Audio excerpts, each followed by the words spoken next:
Hey everyone, welcome back to the channel.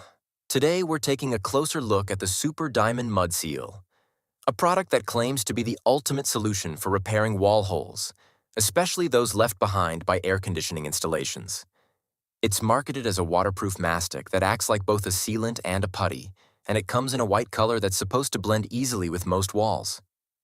The product is said to be highly flexible, allowing you to mold it into different shapes like circles, squares, or long strips depending on the size and shape of the hole. According to the manufacturer, for best results, you should apply it to a clean and dry surface and let it cure for 3 to 5 days before exposing it to any moisture. Sounds good on paper, right? But as we always say here, the real test is in the user experience. And unfortunately, that's where things start to fall apart.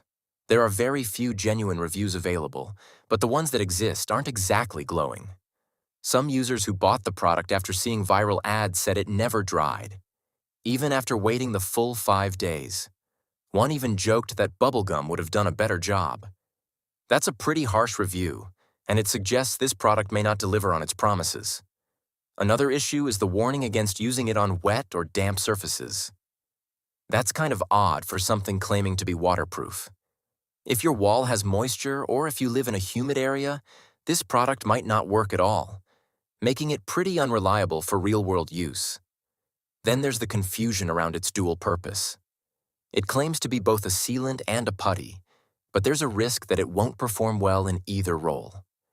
That could lead to unmet expectations and wasted money. Lastly, the drying time of 3 to 5 days might not be practical for people who need quick repairs.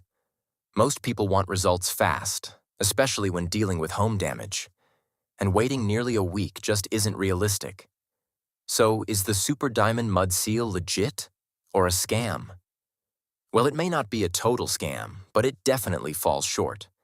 Between the slow drying, questionable performance, and misleading claims, it's hard to recommend. Thanks for watching, and stay smart when choosing your next repair product.